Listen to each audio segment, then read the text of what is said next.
Good afternoon, everybody. Again, we are meeting after a week with the same topic, the topic of Indian diaspora in Ukraine. This is our second session, and we have very stellar personalities. We will today discuss the pharmaceutical sector. We have focused on it, so I would like you to, listen to all the speakers.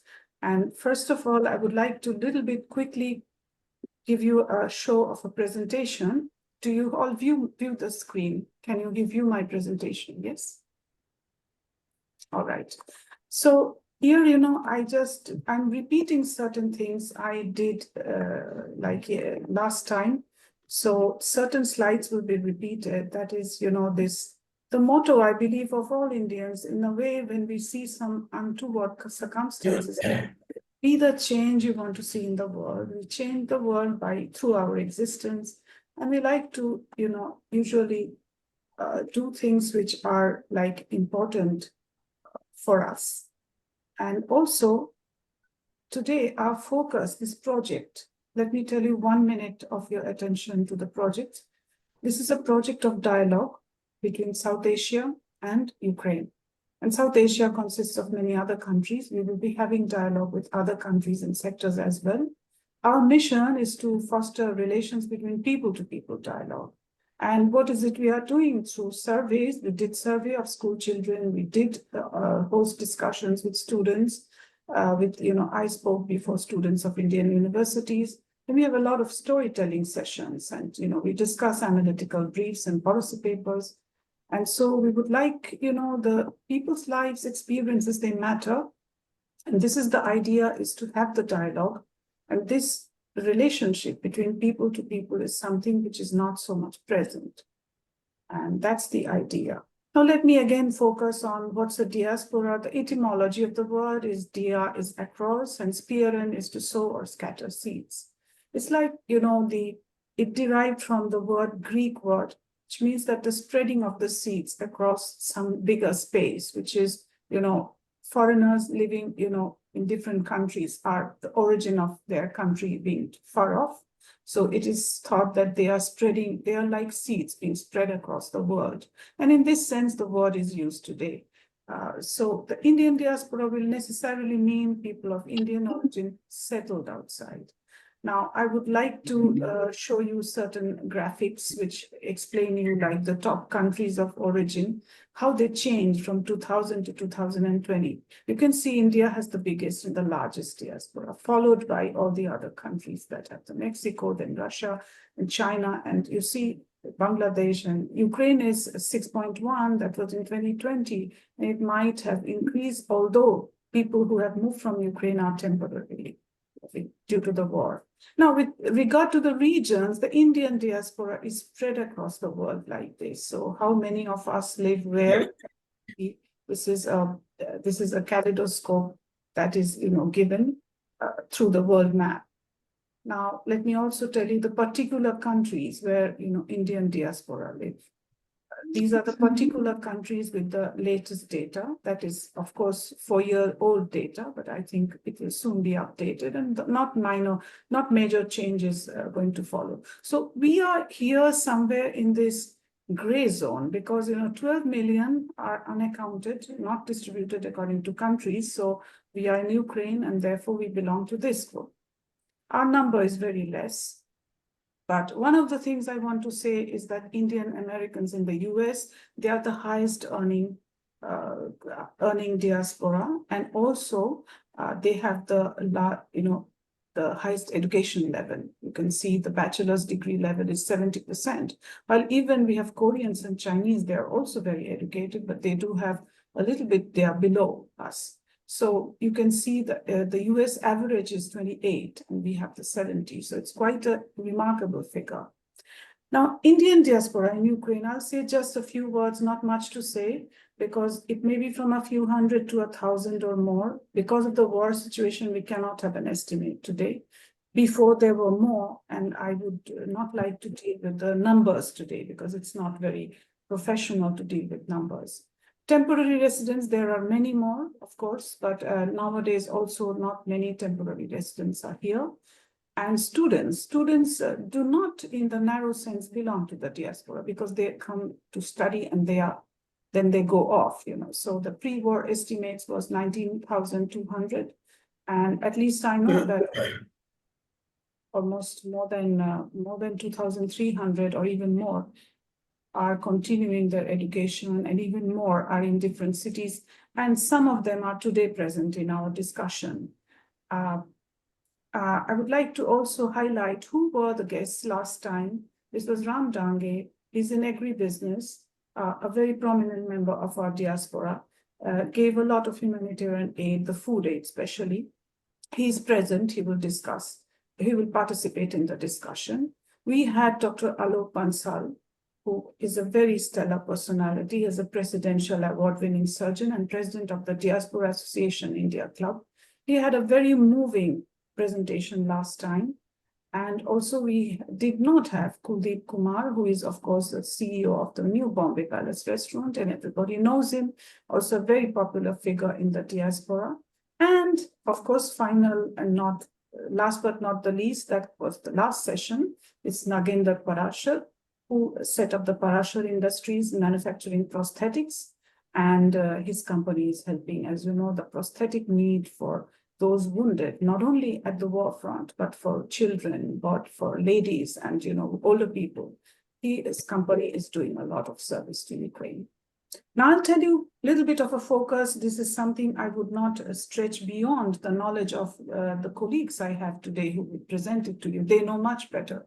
But just for us to have a recap of what is India in the global pharmaceutical business, it is industry, in fact, it's one of the biggest suppliers of generics and almost 60% of world's vaccinations. It is, 14th globally in terms of pharma production value, but third in the production volume. Why? Because the affordability that leads to the lowering of the value, but the volume is higher and with quality. And of course, India is called the pharmacy of the world, especially after the resilience it showed as a result of the COVID-19 pandemic. And another very important point is highest number of US FDA-approved plants for generic drug production outside the US is from Indian companies. And also India supplies to more than 200 nations, and US is the major destination. This is another point. I hope I have very respected colleagues who can add to it a lot more. I'm not a person from the pharmaceutical industry, so I would just be able to just give you a very sketchy overview. Now, as of 2003, the total export value was $25 billion US, and the market value is 49 billion in 2022. But the projection is it will increase over a twofold figure, sometimes it says 10 point and sometimes it's a 22% growth. So it will reach up to $450 billion by the year 2047. But in Ukraine, there is an association, which is the Indian Pharma Manufacturers Association. It's essentially those companies which manufacture in Ukraine, not just import and distribute. So the drugs manufactured under license by Indian companies, Indian pharmacopoeia, so they are 5.7% in money terms as of 2020 data. So we cannot have the data 2024 because of the war and disruptions in business. There's a 38% fall in export and a lot of other issues, which is not the topic of our discussion today, because I want to tell you about the solidarity in this situation, even in this precarious situation, when the businesses are running low and when it's really, really hard. We have solidarity because the people matter. The people, they are here, and those Indians here and the Ukrainians, the relationship is very important in any business, and trust. So the India government in the first place, despite all kinds of, neutrality and other things, they delivered 16 consignments of humanitarian aid, and consisting mainly of, medical items, which is equipment and medicine, as well as generators. And to focus on the IPMA members and co-founders are today with us, especially we are honored to have them. They contributed, since the war started, $16.6 million in medicines. And of course, they also contributed $26,000 to the charity account of the president and to the Ahmadiyya Children's Hospital, which got the missile strikes. Of course, apart from this, I can tell you that, Sun Pharma donated otherwise, a big volume of medicine. Then, Eurocare donated a vehicle automobile to Kharkiv.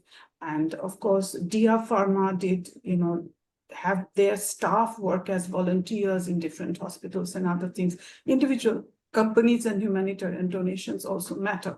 I didn't include them here. Now, to talk about the people with us here, it's Dr. UPR Menon, we have it here, and it's a big honor for us. He's the president of the Indian Pharmaceutical, Manufacturers Association, and he's an Indian. He lives in Ukraine.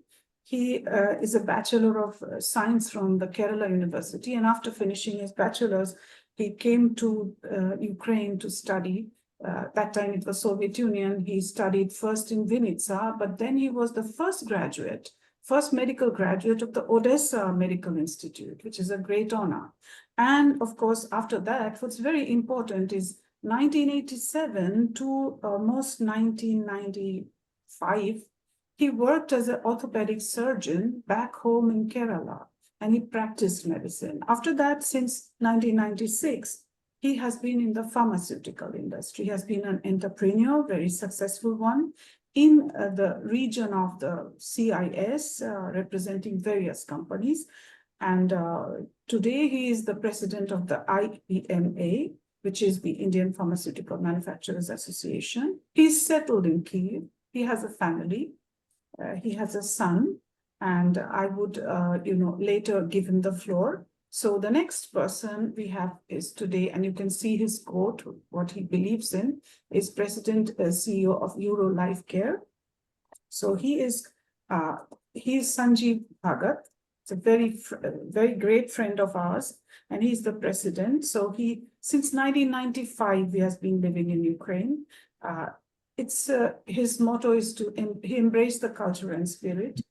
And first he started as a distributor of pharmaceutical products, but then under his leadership, he has this big group of company, Konark and Euro Life Care, and they employ almost 250 people.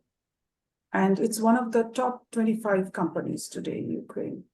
He doesn't stop learning. What's very important is under the University of Oxford, he is undergoing trainings in Oxford digital marketing and blockchain strategy, which is so inspiring.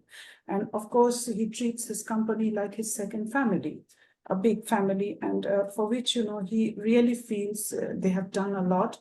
And he has his attachments to Kharkiv, which also explains, his humanitarian aid to Kharkiv and other places. I will not tell too much because he will tell you many more things. Now we have Alok Batra. Unfortunately, he's not present, but he is also a very interesting individual who is here for more than 32 years. He's studied in Georgia in the Technical University in Tbilisi and has a master's in computer engineering with distinction. And he arrived in 1992, and he started with this, Ranbaxy. He was a manager. Until the merger, he was representing and doing a lot of work for all over the region, operated in the Baltics, in the other parts of the former Soviet Union, and also in Romania.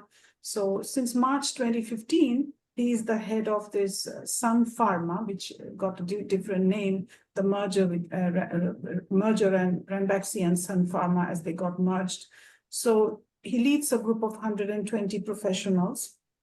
And also he calls it my second family.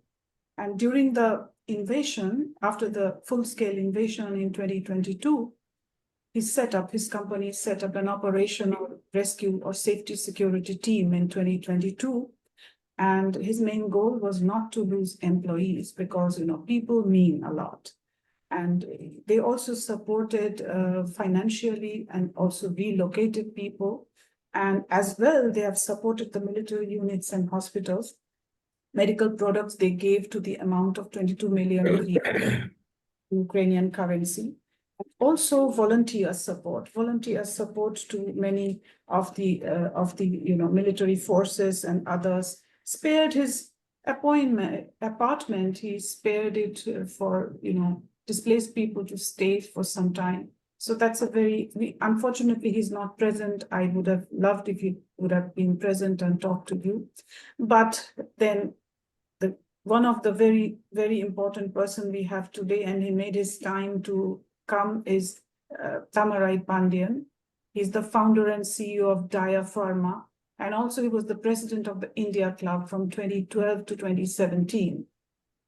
To mention that he's also the co-founder of the IPMA, the Manufacturers Association that I was talking to you about.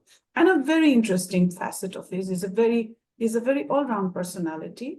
And by speaking to him, you will realize that. And he's the co-founder of the Ukraine Cricket Federation, which got sort of accredited, but due to the war, it is on hold. So he'll be telling you also about, how he organizes even such a novel thing as cricket in Ukraine.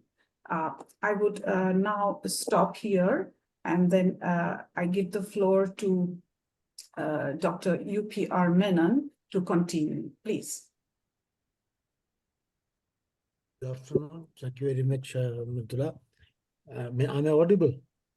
Yeah, you are. Please. Thank you very much. See, as you...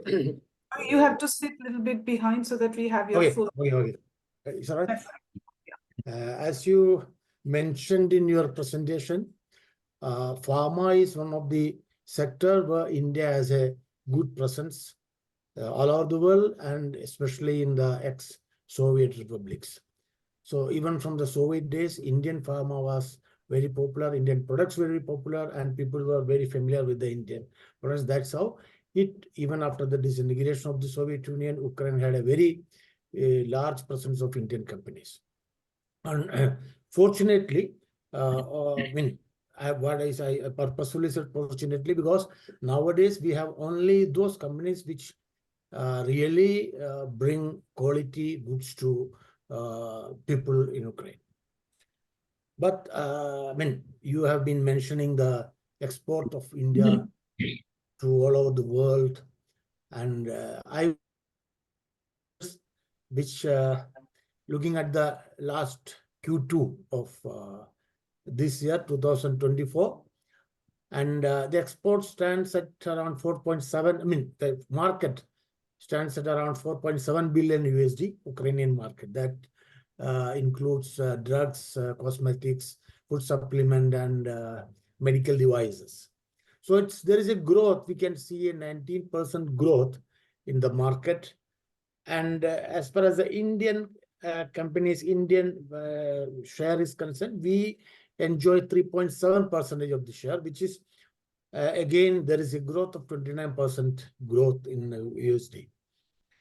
And we are in the 7th position. And the first position is Ukraine, and we are in the 7th position. And when there is the export is not good that like we want it to be, but because the logistics problems, the bringing goods from India, and they're getting timely certifications from the Ministry of Health, the GMP certifications. These are all affected the normal supply of goods from India.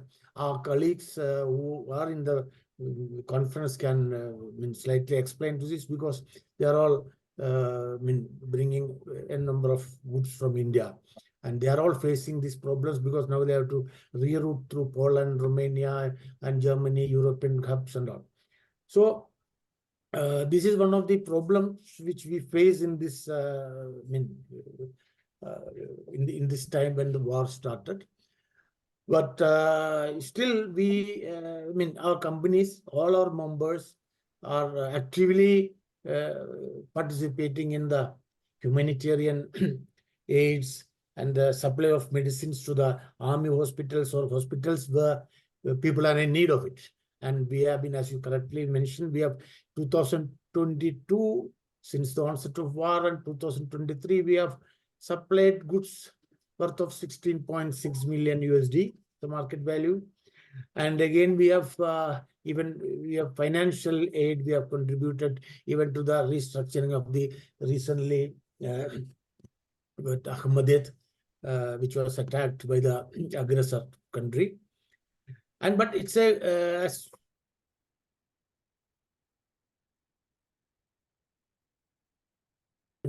does it I mean daily basis or monthly basis, they are all attached to certain areas, certain I mean hospitals, and these medicines and charity is an ongoing process. So, and like what we even, I really appreciate Mridula to take up this to popularize the diaspora activities here, because we lack this, because I mean we do a lot of things, but people, they don't know what we are doing. That is the same thing back in India also, and people are not aware what Indians are doing in Ukraine, and I mean, I think it's a good step that you have started conducting these interactions between people from different parts of the world, and this will be I hope it is a nice beginning. And if anything, any questions or anything to me, I can answer to it, or I can. I mean, You are yourself in Ukraine, aren't you? You are in Kiev now. I am in You Kiev. are Yeah, I in am in Kiev Kiev. now, yeah. I've So been, yeah, I am here we for are the last always 2 days. asked, what you are doing in Kiev? Why are you there in Kiev? Everybody asks you, don't you? I get the question also. First of all, my family is in Kiev. I'm married Yes, to an Ukrainian, yeah, so yeah, I mean, it is just been, I'm here for the last 40 years, so it yeah. has become like my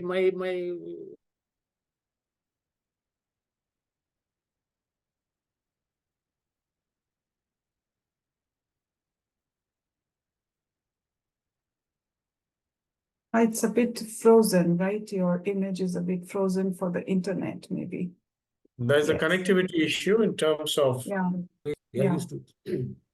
Yeah, please repeat what you had been saying, because there was a connectivity issue. We didn't See, hear. what I say is, we have been, Yeah. I mean, Hmm. I'm staying back in Kiev, and I was here since the onset of war, and I do visit my relatives once in a Yeah, while, yeah. but we stay together with the Ukrainians, and we.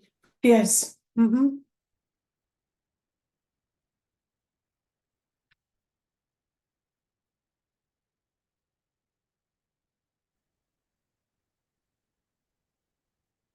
Okay, you have a little connection problem, but then, we'll get back to you when we have the question and answer sessions.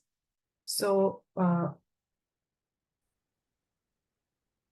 yeah, we will get back to you when the Q&A, the question and answer starts. When the question and answer starts, we get back to you. So, yeah. So thank you so much for your presentation. Now, I would go to Mr. Sanjeev Bhagat and ask him to say a few words of what his thoughts are. Please, you have the floor.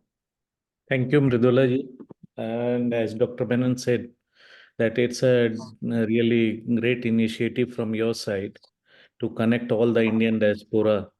And not only that, we are being introduced to the Indian diaspora, but I really want the Indian diaspora to get benefited from the experience which we have in the last 30 years. Like as Doctor said, he is one of the oldest I know who has been living in Ukraine for the last 40 years.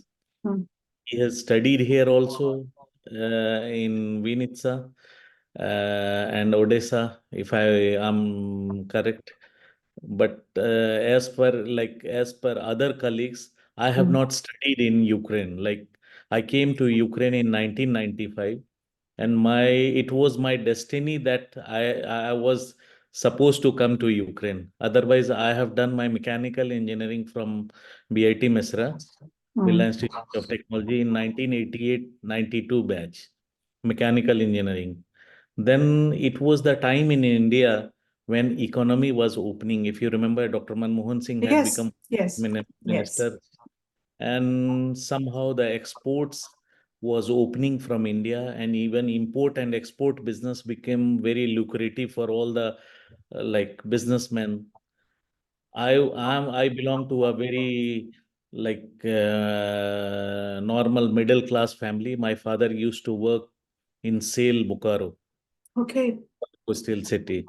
So we had the biggest aspiration for anyone who comes from the city, like industrial city like that, to become an engineer or doctor, something like that. But somehow in my college days, I was being influenced by one of my relatives who was doing a business, who was into business. So I got inspired that I should also do some business in my life. But then we were not having any capital or anything. Doing business in India in those days in 92, it looked a very difficult task. Without capital, how you can start a business, and it never came to my mind also that how to start a business in India. But then I got an opportunity in 93, 94. Some of my friends were working in like studying in CIS, and they gave me opportunity to export the medicines from India to USSR. If you remember, 92 was the breaking point of USSR. Yes. Almost Yes. all the country had become independent, and there was a huge chaos among CIS countries. And almost every country, they didn't know how to source the medicines from India, because India used to barter the medicines. Some Indian medicines were being bartered before that period. From in 80s, it all had started to CIS countries, and everything was being controlled through Moscow only. Then Kiev and all the other CIS countries, they were like in dilemma how the system should be set up to get the imports from India. So they started contacting basically medical students all over the CIS countries, as there were lots of medical students, engineering students. You were there also then. So slowly and slowly, these all students, they become the source of their source to bring Indian medicines to CAS countries. And they finally eventually became the business people. If you see all over the CAS today, 90% of the businesses which are being run today into pharmaceutical especially, they are either ex-students of CIS, or like someone like me who had come earlier then. Like I got that opportunity coming to Ukraine in 1995. I'm still having my colleague, Mr. Pawan Mishra, who is the director in our company and the second person in my company. And he met me at the airport, Borispal. I remember 1st February 1995. And I didn't know the language and nothing. First time I had come out of India, and it was really like very interesting to learn the business here also, because I was also learning the business. I didn't came as a prepared businessman or a ready businessman. So it was a lifetime learning here. Learned a lots of things. And the country, it's a fantastic country. They supported me, the local people, they accepted me first of all. And you won't believe, I have employees whom we had employed in 1995. They are still working, and we have more than 20, 30 employees who are working for more than 20 years in my company. So I think, like as far as Ukraine pharmaceutical business is concerned, I would say that definitely it was lucrative, and it today also it is a lucrative. It still gives you a lot of opportunity to start doing business. Who have ever not started even today, they can still start. There are opportunities, and I think after the war, the opportunities are going to come. I'll just give you a brief of my life cycle of business so that people who are listening, they will understand that what according to me was the most important thing to establish a stable business and like run it with stability. We have seen in Ukraine in the last 30 years there were many ups and downs. Not only in terms of war, we have seen two times in 2014 and 2022, the war like situation. But apart from that, there were situations when the currency devalued drastically. And it was not less than like the worst situation like war for businesses. Because I remember that we started our business in 1995. Then we went to a peak in 1998, and then the devaluation happened. If you remember, the currency became from 2 to 5 in a span of, I think, 1 to 2 months. Mhm. Lost everything. And I was minus $1 million then in 1998, and I was not knowing how to go further. But definitely, then I'll say to everyone, the resilience in a business plays a very big role. Even you have less competency, the resilience and the honesty in the business is the biggest thing which I see that can make a businessman successful in long term. Definitely, if you are honest to your all the stakeholders of the company, if you are transparent to all the stakeholders of the company, definitely it plays a big role in a long term, which we did from the start. And then there was a determination that I have left my country. I have started something here. Somehow I have to become successful. So the struggle kept on going on, and for the last 30 years, we are able to build a company where I can say proudly that the partners who are in the company, they are for the last 30 years, 25 years, and whoever joined after that, they are all still they are partners and they are running partners. We are expanding our business not only in Ukraine, but in some other countries also, after learning that it can give some balance to our business. In Ukraine, we started as an importer distributor in 1995, and then in a span of 2 3 years, almost for all the Indian companies, we had become their distributor. And after 98 debacle of that currency, we thought that we should go into marketing also, because it looked like more stability to the business. And in terms of profitability as well, we found that it can create a brand equity to create the brand equity for your product, which can create a long term value for your company. So we went through that path. We started contract manufacturing our products from India in our trademark, and created a team of medical representatives who started promoting the product. So this is the basic business model, where today I can say proudly that we have created in retail value 40 to 45 million dollars of business is going on. Last 12 months shows, like the local IMS data, that we are into that range of products, and we have created some good brands in Ukraine, Broncoveda, then Eurofast, then we have Doloxen, then we have Conegra, then we have Cetrilev, then we have some more products which into OTC group of products, and then in prescription. At the same time, we not only we do sourcing from India, we started sourcing from European countries also. Like from 2014 and from the initial days, we found that there was a problem of little bit acceptance of Indian products. I won't say that, but it was a difficult path. And the easy path was to bring European products, and the acceptability today also it is very high. And the value it fetches also is higher as compared to the Indian products. But at the same time, it was very interesting to work with Indian products, because the cost we get from India it was never comparable with European products. So in our portfolio, like today, I can say some 75% of our volume is coming from Indian sourced products, and 25% volume is coming from European sourced products.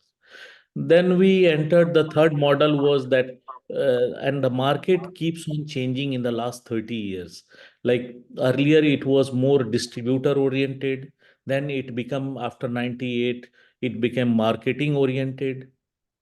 Then today, if you come to the market, you will see that pharmacy chains are dictating the business in Ukraine. There are 5 to 10 big pharmacy chains who are giving you a business of 80 to 85% of the Ukrainian volume, and you are forced to like adapt to their requirement, because market is little bit changing in Ukraine. Then we entered into, we are supplying the oncological products also through national tenders, and we are actively participating for the last 3-4 years in the national tenders as well, and supplying good volume of business, delivering good volume of business into that also. So we have all the 3-4 models. We work. We have a team of medical representatives who work with doctors and pharmacies. We have a team of sales people, which we call key account managers, who work with pharmacy chains. We have a team of people who take care of the tenders. Then we have a team of people who take care of B2B business. Like we supply to the pharmacy chains also, and many marketing companies in their brand names also. So these are the business models which are working thoroughly today. But at the same time, like your commitment to the all the stakeholders, honesty and transparency with the stakeholders, resilience in your determination that you have to continue whatever the problem comes. As I told you, that we've also faced, and in business generally it becomes up and down. It doesn't, you never do business always in profit. In some, there were years where we did the business in losses, and big losses. I don't want to just give the numbers, but it looked that how we are going to continue. But again, then determination and unity of our team, people supported us. We supported them in good times. They supported us in bad times. So this all in common made us like successful today. And today, like now the company is in a good position, and we are continuing with our, we are in the process of establishing our manufacturing units in India. We are in the process of expanding our business in many other countries like UK, EU countries, then Uzbekistan, and some other countries, to have a more stability in the business. So I'm with all the our colleagues like Dr. Menon, Mr. Pandian, Alok Batra. I used to be distributor for all of them. Our company used to work for all of them. Whoever you know, that we were the starters of the, like before us was Mr. Deepak Yadav, Mr. Vinod Singh, then Mr. Sasi Bhushan. They were the stalwarts of our pharma company. Like then they started before us, and they established their company better in those days. And today, like Kusum Pharma is the leading pharmaceutical company in Ukraine. Then Mr. Manav Jassal is there with his company. Then we are there. Then Ananta is there. Then we have McLeod's is there. Renbexy Sun Pharma is there. Mega Care is there. Then there are some more Indian companies who are doing really good. And we are in, like, there are some, I would say, the business is not very smooth because the local laws, I won't say they are like against the business, but they keep on changing very fast. They don't give businesses sufficient time to accordingly work as per the requirement. Like in European countries, if you find that generally if a law changes, they give you sufficient time of the businesses, 2 years, 3 years, 4 years, whatever is the requirement. Here you have to be a little bit careful that the rules and regulations, they are changing very fast. So that becomes a challenge. But see, if you are making profit, and competition as compared to India, definitely it is much, much lesser, I would say, even to the European countries and to the, I would say, to the matured market like UK or US or any other countries. Ukraine still a market where newcomers can come and do business, but definitely they have to be careful. Yeah. What else I can say? Like, It's about your humanitarian activities, if you yeah, may. definitely, Mridula ji. See, the motto of the company was never was to maximize the profitability, and till today, I don't believe in maximizing the profitability of the country. First of all, it was for the happiness of all the stakeholders, starting from the suppliers, service providers, buyers, and our employees, and all the authorities, that whether they are happy with our activities or not, whether I am able to make them happy or not, whether they are comfortable working with or not. Then came the profitability or the growth of Okay. the company, so that like we should also be stable to continue the activities, because today, as you told, that we have not 250 people, we have 180 people working in our company Okay. today. But if you consider globally, it may go up to 250 people. But we have to see that if they are believing us and we are providing them good working condition, we have to continue with that. Apart from that, we definitely took care of the people when it came to their help. Like I'll tell you, it not only started just this time in war. We keep on distributing, and like there are many times when we are like overstock, then there is overstocking of your goods. What we do generally, we generally freely distribute it to the people who can't afford it. Free distribution of products to the consumers, either through hospitals or through pharmacy chains, or some OTC and products or food supplements directly to the consumers. But during the wartime, it was the necessity. I'll tell you, there was a situation in Kharkov, if you remember, some 1.5 million people were inside the underground, Yes. like in the metros. They were hiding in the metros for the first 2, 3, 4, 5 days. And it was like the temperature was somewhere between 10 to -10 to -20 degrees. If you remember, 90% of the people were having cough and cold and fever and flu. You can understand, 2, 3 days, children and all the people were staying at place where you have temperature of -10.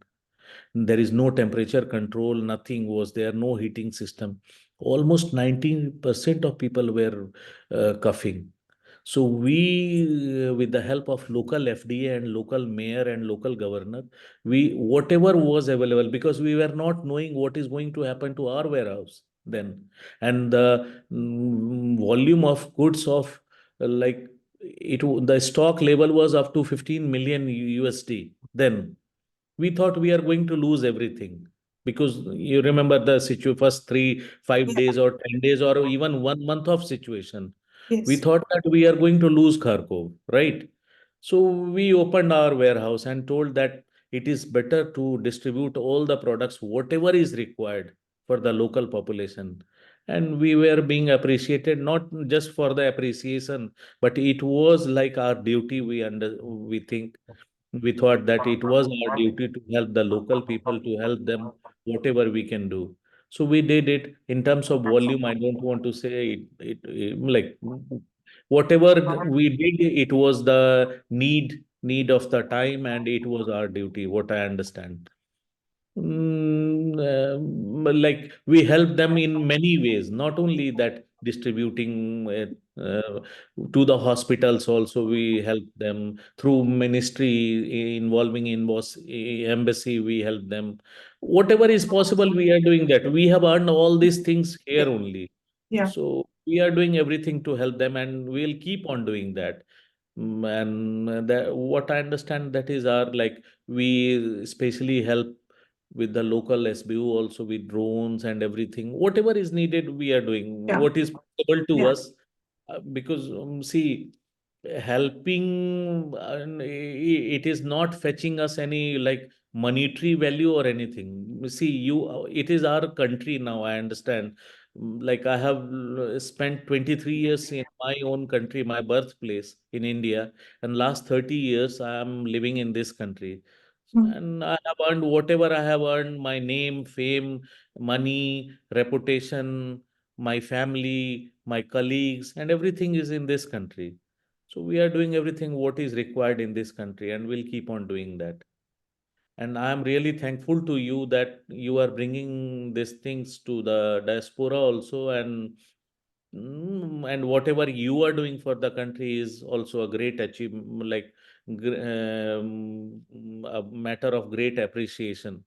Thank you very much, and I'll be open to the any questions, to anything, whatever our colleagues will ask, or Thank you very much. Thank you. Thank you. That was brilliant. That was a great presentation with a lot of things that people come to know, the details of how the business comes here, how people can do business, and a lot of things that you revealed. And I will really think that there will be a lot of questions. Now I'll change, to Mr. Thamarai Pandian. His name, determines, it's very interesting. His name means lotus in Tamil, which is a beautiful name he has. So like a lotus, he is spreading his, positive influence and positive vibes around us. And so, Mr. Thamarai Pandian, on to you, please. Yeah. Thank you. Am I audible? Yeah, Yes, you Thamarai, are. my request is little bit change your direction of computer because your face is not very much visible right now. Okay, I'll do one thing. Yeah. Now, Yeah, it's Yeah. better. It's little better. Yeah. little better. Yeah. Yeah. But I'm Yeah, not able that's- to see my video also. No. You are very much visible. Okay, fine. Thanks, Mridula. It's wonderful to be part of this program. And I would really like to thank for the initiative that you have taken to kind of present the Indians who are living in Ukraine to raise their voice, their concerns. And most of them are living here for many decades in Ukraine. And we have, it's for us a second home, though we are Indians born and brought up in India. But everyone has got a life story to share. And I would also like to share one. And thanks for giving this opportunity. And it's wonderful to be part of this health sector where I've been in the industry for more than 40 years, more so in the domestic in India for almost 10 years. Then I moved to the international marketing for the last 30 years. So I came to Ukraine as a professional in the pharmaceutical segment. And I was placed by Unique Pharmaceuticals, which is very popularly known for its brand, Dr. Moore. It is a very popular brand right through in CIS countries. And they had quite a lot of other products like Rinza is on the big brand and Metrogel was on the big brand. So we were known more by our brands than the company name. So that's how I came in. And as Mr. Sanjeev Bhagat said, he was also one of our the distributors to start with, and he gave us the real help at that time when we moved into this market. We were quite new. They were quite senior, probably 2 years senior to us. So, and we all went through this the crisis of finance in '98. I think what he related to that was very, very significant, which I also went through that at that time. And of course, till today, as he relates it very well, that all the devaluation of currency is as good as a war, which really leads to you an economic crisis. So that is really probably, if you look at from 97 that I moved in until today, I think we would have had at least 3 to 4 devaluations. So we have gone through this. So this part of crisis or living in crisis is nothing new to us in Ukraine. So we have been through it. Only thing is this last 2 years has been going beyond limits. Probably I'll relate to that a bit later. So overall in CIS countries, I have been more than 30 years. And my son studied here. My wife did study her courses in Kyiv, and we live in Kyiv, and we have our house in Kyiv. It's very unfortunate that I'm here today in Chennai, in India, but I was there till May in Kyiv. So I keep traveling between Kyiv and to India. And I'm there quite a lot of time in like 2-3 months, and then I'm back here. So we do have our business out there. And as all of us have been going through this challenging time, well, when I talk about the financial crisis, it's of course related to the problems that we go through right through. I think the people of Ukraine have been used to this, except for the last 2 years, which has been stretching the limits of patience. And there's a lot of anger. Why not? Why us? Why me? So there are a lot of unanswered questions. which probably the passage of time would tell. So in addition to that, we Indians have done a very significant contribution. What little that we could do, as everybody have got a very common belief that this is a second home, and we would not like to leave it astray when there is a problem or when there is a crisis. So we'd always like to be part of the situation, part of the context where we can help. What best can we could do, and irrespective of any of the, whether it's with the government or without the government. So, or more as an individual, and in whatever capacity that we could. So, with the start of this brand called Dr. Mom and other brands which are very familiar in this part of the world, we then finally sold our brands to an American company, Johnson & Johnson, and that was the birth of our company DIA Pharma in Kiev in 2012. And by and large, we were in the hospital segment promoting antibiotics and other products related to hospital business. So during the war, that really came in handy. We had huge high-end antibiotics. We were able to supply as humanitarian aid to the military hospitals and people from the front. We have been doing that even till today. Whenever it's possible, wherever there's a request, we supply them freely, well within the laws of the country. And we are part of those humanitarian aid, and it is run to few $1 million. That's not the point. The point is we have been there to help. Plus, we have a team of more than 55 people. By and large, most of them are volunteers. And practically every day we have some request or the other in terms of monetary benefits, and our people are there in the ground, in the place where they need to give these things. They are very close to the front with, and by and large, they have got the medical background. So they're able to help all these people who have been affected at the front in terms of medical care, post-trauma care, their children, their house. So all that support has been there. So I'm in touch with them almost every day, and there are many requests coming from them, and we are able to support them whatever best we could. Also, I'm involved with the church, Anglican Church, as Church of England, wherein we get humanitarian aids from UK and Europe. So we also support that since I'm representing their interest in Ukraine. So we channelize these funds directly to the humanitarian organizations. So in addition to that, there is a sizable Indian diaspora till today. There are at least more than 5,000 students who are studying in Ukraine, doing the medicine. So it's not that, of course, we have more than 19,000 students at the time of the war, and now still not many have left, and many are still here. And when you look at the business community, we're probably very little, probably 50 to 60 companies would be still in Ukraine and still supporting the staffs, their company, as rightly said by my friend Sanjeev Bhagat, that this is the time we need to be very humane rather than looking from the business point of view. And still, the market is quite good despite the challenges. And when the peace returns to this country, I'm sure they will bounce back. We have seen that in many occasions. Whenever there has been devaluation of currency, this market, this country has bounced back in 6 months' time and 8 months' time, unlike many other so-called advanced economies or countries in the world.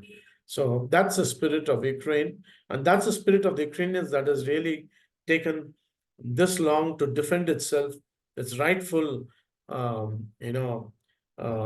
rightful way to way against the aggressor. And we are also very much part of it. We look forward to a peace coming in as soon as possible. I'm sure this market will bounce back. There'll be huge investments coming in. Also, if you look at the IT sector, Ukrainians are one of the leading fraternity in the world of IT sector. So there are a lot of bright people, and the soil is very fertile. They are very much advanced in agricultural business. Name anything. They have one of the best intelligent workforces in the world. So there's a huge human potential in this part of the world. Apart from that, there are quite a lot of other friends of mine in this, who are not there. Probably they did participate earlier, who are very much active in introducing cricket as a sport in Ukraine, which probably took a significant gain over a period of time. There's a huge team behind it, and I was very much part of it and a force to drive them to the place that we are in today. We just got our associate membership with the International Cricket Council, but that was on hold just because the war started in February of 2022. It's all likelihood that once we have the peace, then we would get the associate membership, and Ukraine could participate in the 2028 Los Angeles Olympics for cricket. So we are hopeful for that, and let's pray God that the peace returns to the country, and we could have a normal active life that we had earlier too. And the purpose of starting IPMA, as Dr. Menon said, I think it was probably 20 years back, wherein India was almost number 2 in terms of volume and number 4 or 5 in terms of value. And that's the time we thought that we have to raise a voice as we are having a sizable market share of almost 12%, 12 to 13% at that point of time. Now, of course, we have slipped down to 5.7 for various reasons, but nevertheless, it was a need to start an association, which was supported by Pharmaceutical, which is a government of India kind of subsidized bodies representing the Indian exports all over the world. So we had tied up with them to Pharmaceutical. They also encouraged us to form Indian Pharmaceutical Manufacturing Association in Ukraine. And in fact, we were one of the pioneers, I would say. And after we starting, there are many other countries in CIS started forming a pharmaceutical association to represent their interests. So why this IPMA was started, one of the major goals was that our voice need to be heard with the regulatory bodies of the Ministry of Health in Ukraine. So that really that we could really achieve in the process, and we could also have a dialogue with the regulatory people on the concerns that we have and the issues that we have. So it has been a wonderful partnering kind of thing, which helped the Indian business as well as the Ukrainian partners also felt relatively comfortable to operate with. And why the share has come down, of course, the major reason, as Dr. Menon said, is logistics. Earlier, we had the port Odessa to a great advantage, where it would probably take containers in a logistic terms of 20 to 25 days. But these days, we come by Europe, and we have a big problem with the insurance companies who don't want to insure the cargoes up to the border of Poland, and then we have a problem. So those problems are slowly getting solved, and probably as months and years comes by, I think our share would definitely go up. And we are also quite active, not only in the regular hospital segment business, we are also into oncology tenders, where it's exclusively funded by the Ministry of Health. Same is the case for anti-TB, tuberculosis drugs, even for AIDS. At the same time, the insulins for the diabetics are also purchased by the government. So India has a significant role, significant contribution and share in supplying these goods, which as rightly said, is a pharmacy of the world. And we are very true to that statement in terms of affordability, in terms of quality, and we stand by that. And in addition to that, IPMA has contributed substantially in terms of financial helps. At the same time, multi-million dollars worth of goods, and still we are willing to support as and when there's a requirement.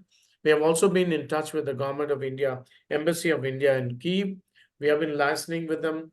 whenever they wanted some requests, we are there to help them. And whenever we wanted our help, they are always there. So it's a wonderful time of understanding each other, helping each other, and it's a humane thought process which is coming first than anything else. So our hearts, our minds go to we support the Ukrainians. We are with them shoulder to shoulder. We are few, but we are strong. We are always with them. Thank you. Thank for you. this. Thank you very much for this nice intervention and the way you have put it. You know, all of you have said that, you know, the business strategy, everything, but at the heart of the business, what is the goal of it, all of it that to come. I would like to, before I open the the floor to questions, I would like to ask if anyone has anything to add to what has been said, or, you know, I can read out one question that came up in the chat. That is to all the speakers. What are the things Ukraine needs as of now in the time of the present crisis, which EEDI and we from India can forward to the government of India? I think this was somewhat answered, not the pharmaceuticals, maybe something else. The question refers to. Anyone wants to answer this question, or, you know, then Yeah, please. I can answer. Yeah, please. I think it's from one Mr. Vivekananda Ghosh, right? I think so, yes. Yeah, I did see that request from there. I think the most positive thing is our Prime Minister Modi ji coming to Ukraine. I think that's the biggest gift you can think of from the Indian side, if at all you want to really help, at least to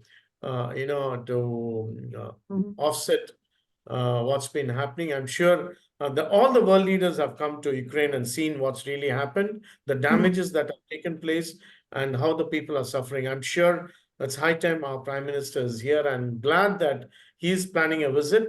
The dates are yet to come out, but nevertheless, when the plans are there, he will definitely make it. I'm sure he will also see for himself what has happened and what the damages that Ukrainians have gone through. So that's a very positive thing.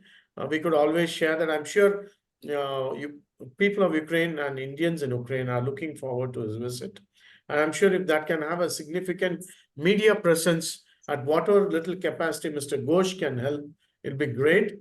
I'm sure they should always have to look at the positivity of Ukraine, especially the people of India, primarily because many things that are related to the goodwill that India generated was during Soviet times. And when we say Soviet times, Ukraine was very much part of Soviet.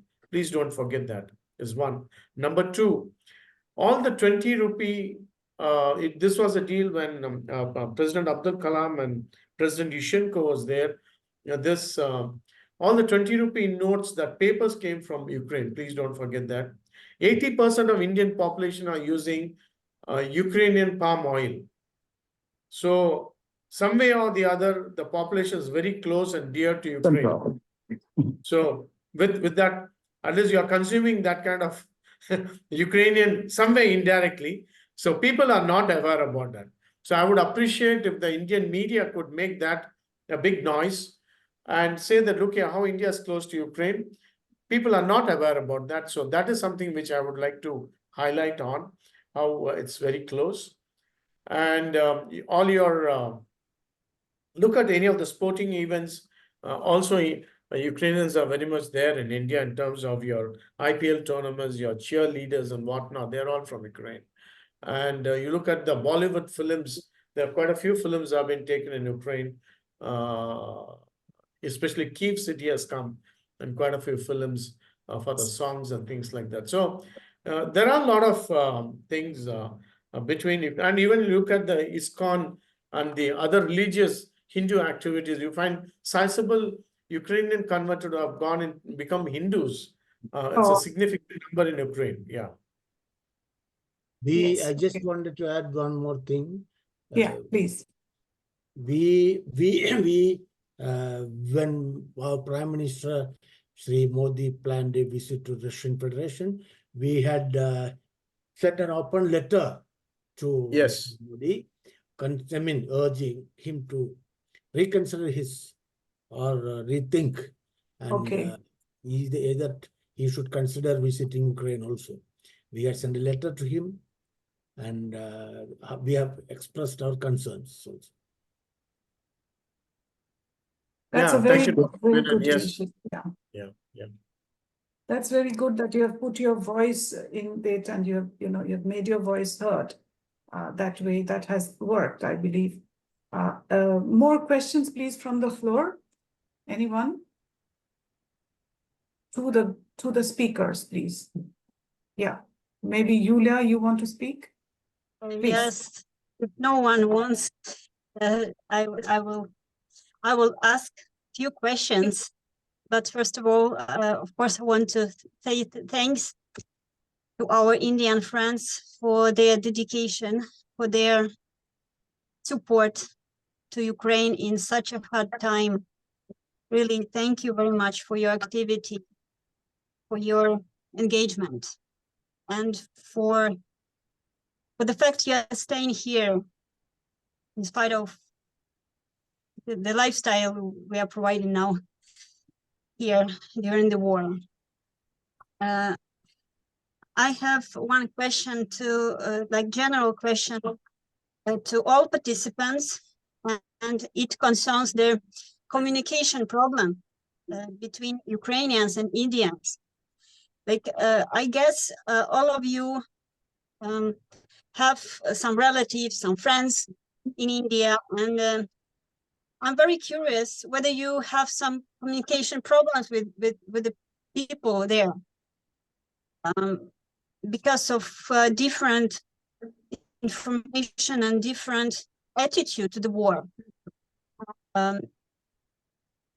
Maybe some relatives, some friends of yours don't share their opinion on war with you, and how you talk to them in such a way.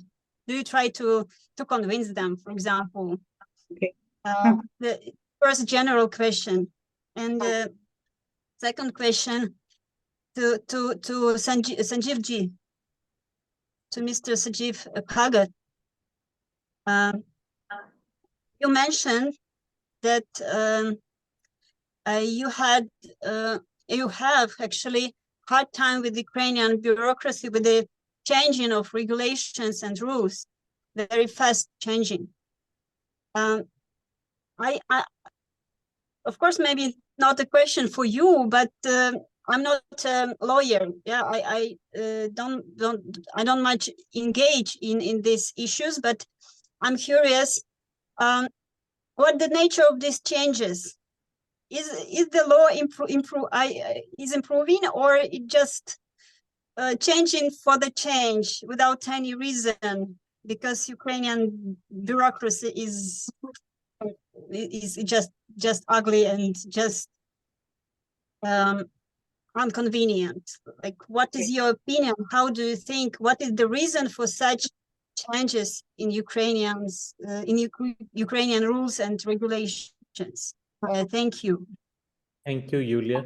First of all, I would like to reply your first question, communication with the relatives and friends in India back. See, I'll give you the background. Just before the war, and in the last 30 years, when we used to say them that I live in Ukraine, they were either confused with UK. UK. We used to tell them, no, Ukraine. They were not knowing even the name of the country. And okay, then we used to say Russia. Russia, I know. Because in India, first of all, it's a huge country. You must know that India is a huge country, and the level of literacy and the awareness about Ukraine is not so much in India before the war. And people were recognizing this world through USSR only. They were still believing that Soviet Union is still existing. But knowing that Soviet Union, or what you call USSR, today 90% of people understand that Russia was Soviet Union. So first of all, it comes that it is not only Russia, which used to be the Soviet Union, Ukraine, and all the other CIS countries were part of that. So first we communicate with them that see what is Ukraine. Now after the war, there are some TV channels in India. They have made Ukraine like very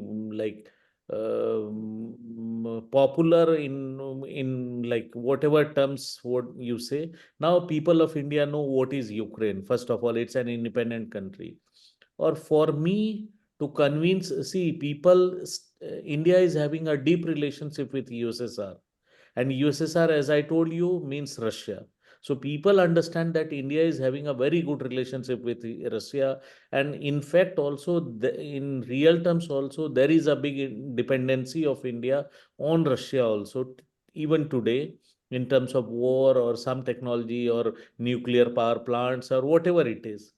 But the situation right now, for me to make them in my side, it takes just 2-3 minutes to give some example and they become in my side. Today, they are thinking as if Ukraine is also somehow responsible for starting this war.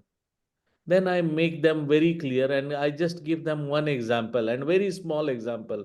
That if today India goes to Pakistan and will tell that we did a mistake in 1947 and today we have decided that you become a part of India, what is going to happen? The people, they immediately understand the question and they told it is not going to happen at all. So that's what is happening in Ukraine. I told them and I explained them. So it takes me 1 minute or 2 minutes. Secondly, I tell them today, if Nepal, the Chinese are it is being governed by Chinese politics. Is India going to attack Nepal or Sri Lanka, even if it happens? Or India is in political dialogue with them to make China, Nepal or Sri Lanka on its side if it is needed for political reason or defense reason. Definitely, everyone agrees that India should not attack even as a bigger country or a larger country or a stronger country. India cannot afford to attack China or Sri Lanka or Nepal or Burma or any small country which is bordering India just because they are on the other side of policy. So it takes me just 2, 3, 5 minutes, and I'm just giving them example of Ukraine because people generally tell maybe American politics is there. I told whatever it is there, I don't justify that. But if it is there, it has to be solved by political discussion only and dialogue only. It is not the solution that you are stronger, you can attack a smaller country. So communicating with them, it is not a difficulty for me, Yulia. And in 5 minutes, they all are with me and they are supporter of Ukraine. And then I give the example of value of Ukrainian people, the resilience of Ukrainian people, how they are defending a small country against such a giant. So they all become very much aware. But this is lacking in the media, Yulia. Yeah. I would say it has to come in the media. We don't have that much of like accessibility to the media to make it popular. It needs funding, big funding. You can understand. Like Russia is putting big funding in the Indian media to make Indian people on their side, which is not in my hand. But whatever is in our hand, we definitely do the like I can influence 500 people, 1,000 people with whom I interact. But I can ensure you there's those 1,000 people, if you meet them, they understand the situation and position of Ukraine and they are on the Ukrainian side. Thank That you. was the answer to the first question. And the second question, which you told, the regulatory changes which are coming to Ukraine, those are for those are for good. Those are for good. I won't say that it is going to the bad side. It is going for the good.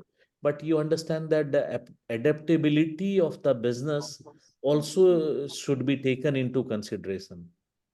See, Yeah. I don't want to see, we all are aware the level of corruption or whatever it is. I don't want to get into depth of that. We all are aware, like it is a problem, we have to get rid of that. But apart from that, we are going closer to the European laws. So those are the changes as per the European laws. But the adaptability to the business is not being given sufficient time, neither there is a big transparency into that.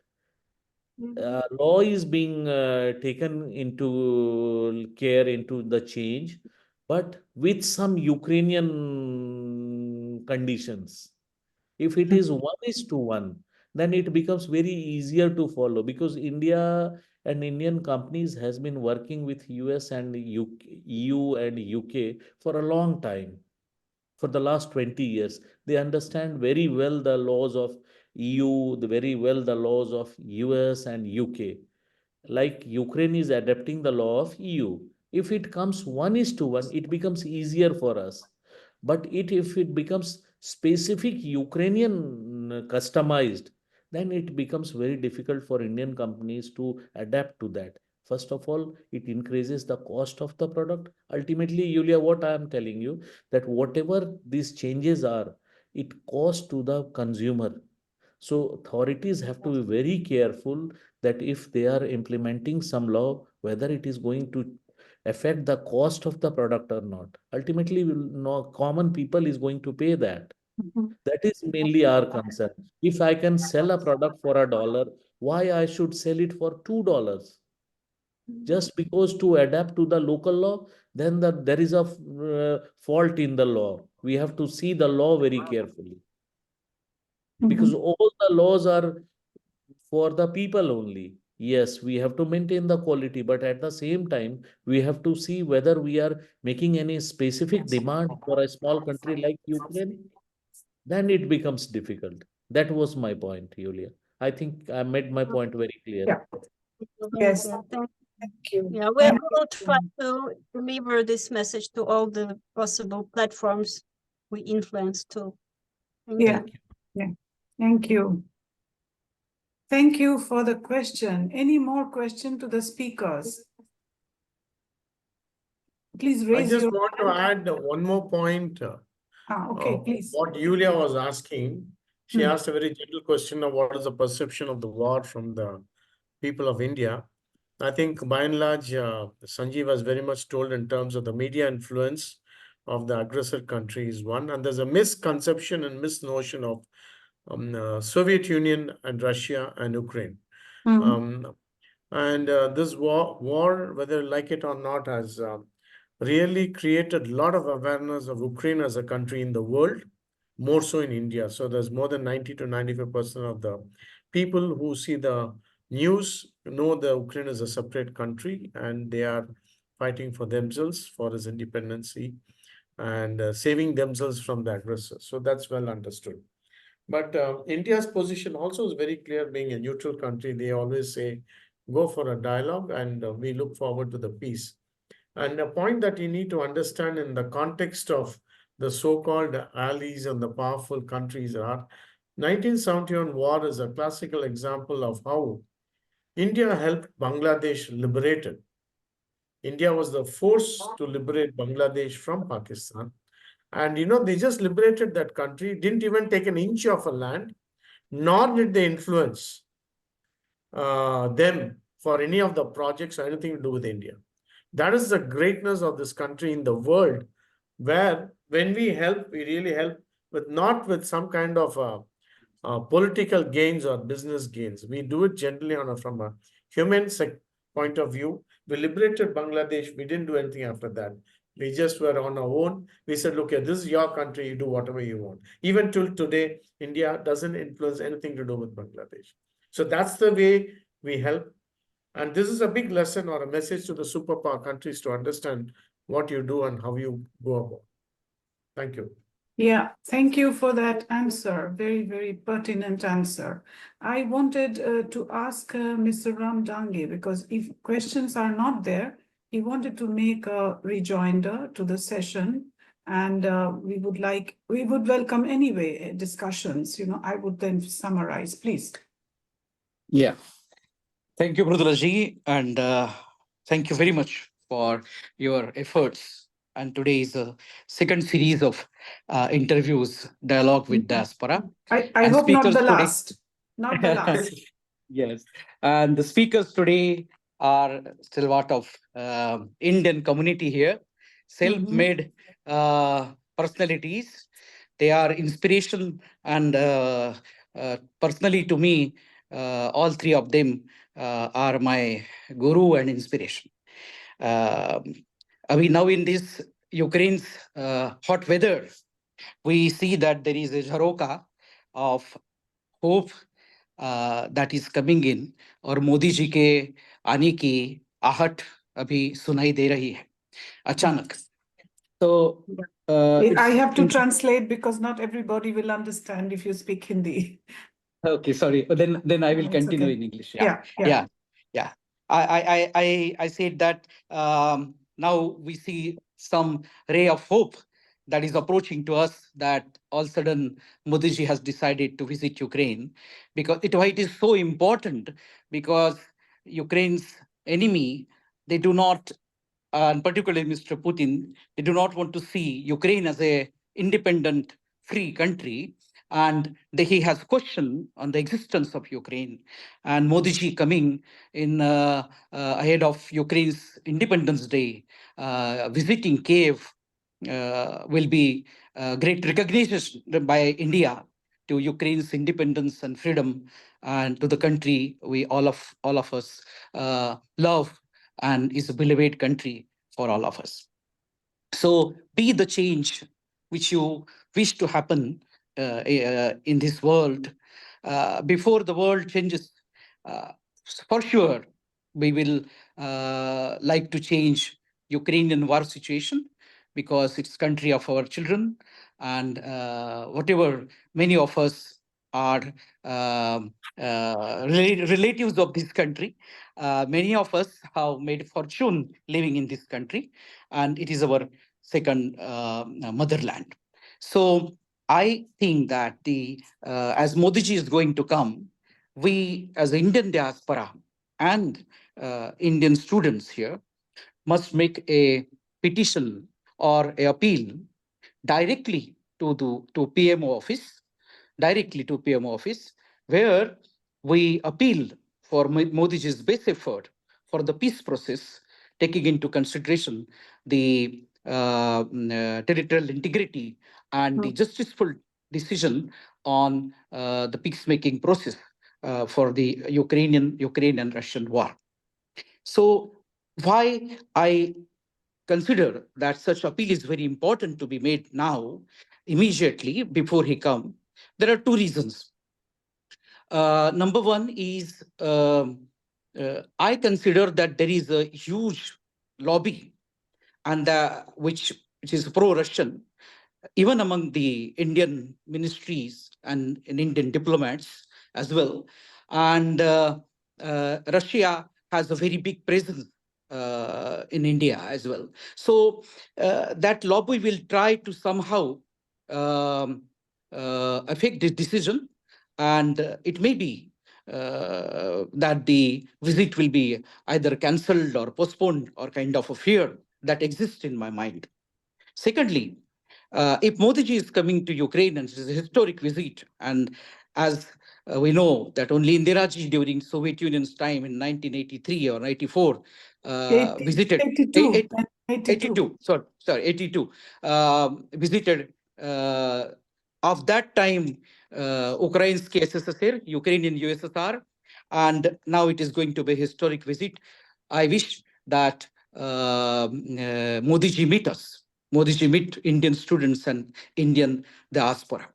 We have seen in this 10 years of Modi ji that he really respect, love, and care for Indians out of India.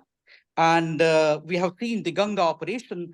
We see that in any country, if Indians are stuck, this government, Modi ji, makes effort that with his efforts, the Indians are brought back. We would like to appeal him for the peace efforts, because it is our second motherland. And I think this is the time when all of us gather together and do this appeal to Modi ji before he comes. And I would like to listen the opinion of all of my friends here, those that are together with us today in this meeting. Thank you.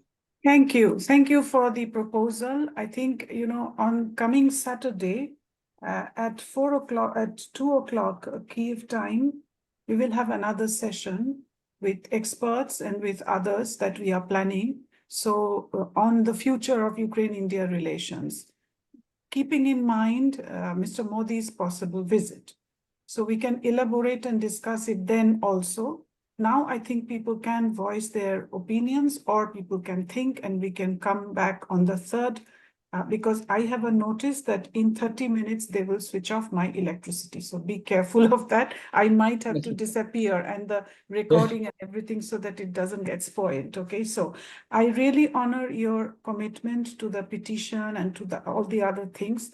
But I really believe that on coming Saturday, if all of you who are present today can come, and I will also invite other experts to discuss the perspectives of Ukraine-India relations broadly, and in the short-term perspective of Mr. Modi's coming, and the after, you know, the short term means half a year to 1 year, and then further on, you know, what are the perspectives? A lot of things have been said already in different conferences. Those will be put in, and I think that will be one of the things we can do.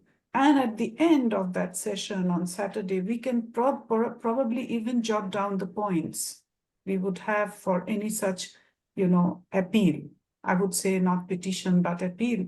If we want to frame an appeal, we could discuss and frame step by step that appeal. What should it contain? You know, if you take my proposal, to think, we have some 5-6 days to think now, and then come back on Saturday at 2 o'clock Kyiv time, which is 16:30 India time. So that is one point I wanted to highlight. And the second point is that, you know, we will have also Ukrainians to come in, Ukrainian experts. And I would also like to have some Western experts also, and Indian experts, so that, you know, we have a wide discussion. They may listen to us because, you know, we are the carriers of the baseline information. Experts are often using baseline information to prepare very, you know, their complicated statements, but ultimately it boils down to what is happening on the ground reality, taking into account the ground reality of each of our, you know, existential problems and everything, you know, taken together. So can it be a U-turn in the relations? I would prepare a kind of questions before we have the Saturday discussions, that can there be a U-turn in our relations to have some fundamental difference, you know, to have a fundamental difference than we were having all these 30 plus years. We had a lot of progress, a lot of positive things. I wouldn't say there were 2 presidential visits, which is too less, of course. 30 years, 2 presidential visits is very less. So we might have more. And this is the first prime ministerial visit. So I think I welcome you, Ramji, that you are giving this, you know, you have voiced this, you know, proposal to appeal. This is a good initiative, definitely.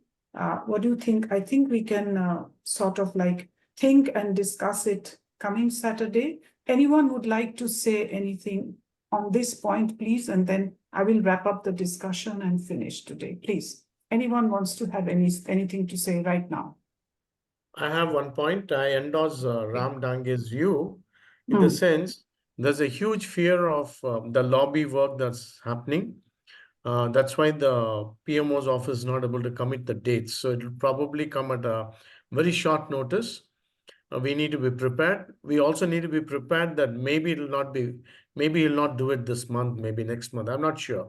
But the point is, we need to be ready for everything, because when we have huge expectations, when it doesn't happen, there could be huge disappointment. So I think we'll have to leave it at that. And what Ram Dange says is very, very true. There's a huge lobby going around. So that is something we need to keep in mind before we go into the details of this visit, how and what and things like that. So that's one. And also, thank you for this initiative. I think we can run many more series. And I'm sure whenever I have the possibility to join, you can count me on. And I'm definitely there. I think you would have this electricity issue I think you will have to also be ready to wrap it up so that you have some time to get ready for yourself by the time the Oh, yeah. electricity. Yeah, Thank I you. have Have a to- nice day. Dobo Bachnia. no. Okay, thank you but don't say goodbye. I just wanted everyone to look at 2 more slides that I prepared Okay. so that people don't forget, the takeaways. What do you Yeah. want to remember out of this session, And how will you pursue your dreams like our speakers pursued theirs, And what can you do for Ukraine, Come back with the feedback next time when we are meeting, okay? So Sure. come back after that. Until then, we meet again. That's all. That's all. I could just show because some people might not have good sound to hear me, so they can at least see it. Okay. So I thank you all for being today with us. And thanks to Mr. Ram Dange for the proposal. Thanks to Thamarai Pandian. Thanks to Sanjeev Bhagat. Thanks to Dr. Menon, everyone. So we had a very good discussion, very frank, very open. And I would say the last word that I am still very much confident that a foreign policy of a country like India, I believe it, that we are not so weak today to be lobbied against somebody. This will be a test. This will be a test. I don't think that a visit announced will be cancelled. That is not possible. So let us hope for that. I'm still hopeful because I believe that is where the strength of the country will be shown. Thank you again, all of you. Yeah. For Mridula ji, participating. I would just like to, I'll just take 1 minute to comment on your statement. See, definitely, even whatever we are hearing that Mr. Modi is coming, it is the show of that policy only. Otherwise, you can understand where the importance of Ukraine comes into India's position. If the Prime Minister has decided to come to Ukraine and it is being officially announced, it is a big statement. It is a huge statement already. And it's a huge blow to our aggressor country who had never thought that our Prime Minister is going to visit to Ukraine and is going to put an effort to end this war. And you know that the business of our Prime Minister, he has so many priorities in his list. If he is coming with a purpose. He is not a kind of person who has even a minutes of time, spare time, and he is spending a day for Ukraine, which I understand it. He is coming with a big purpose. Otherwise, he would not have come just to make a courtesy visit. It is not a courtesy visit. If he is coming, it means he has shown his intention. He has shown the foreign policy of India. He has shown all the other countries. Yes, India cares for Ukraine. That's why he is ready to come to Ukraine. Yes. That's very much Yeah. appreciated. And I really, really hope your words are true. And I also believe that way. So at least I believe in that way that a country has its independent foreign policy. And as it has always been announced that we have strategic autonomy. So it doesn't stop us from going somewhere and talking to some other leaders, it is always there. So with this positive note, let's meet next week. I will send you all the details, from before. And we will meet at, as I said, 14 hours Kiev time, which is 16:30 India time. And wherever you are, you're most welcome to share your thoughts. I will prepare the questions that we will discuss. And this time it will be a different style of discussion. So I look forward to it. And thank you once again from the core of my heart, because it was a very illuminating discussion. Thank you so much. Thank you very much. Thank you. Thank you, Bye-bye. Mridula ji. Goodbye. Bye-bye. Pandya जी, आपके पीछे वाला समुंदर काफी अच्छा लग रहा है. Yeah, सही बात है. Yeah. Coconut tree and the waves of the. Exactly. That's just a filler. Yeah. And by the way, Mridula ji, a passing line. It's a very significant day and time that he's going to come to Ukraine on the 23rd, on the day of the independence of Ukraine. Yeah, that Ram mentioned 24th. this, that Ram mentioned that he is affirming the Ukrainian independence, which Russia is trying to quash. Ram Yeah, mentioned it. exactly. So, and if happens, it'll be amazing one. So we Yeah. look forward to it. Let's see. We pray that it Yeah. happens. Yeah. Thank you. Bye-bye. Take care. Thank you. Take care. Thank you. Bye. Bye. Bye. Thank you. Bye. Bye-bye. Bye.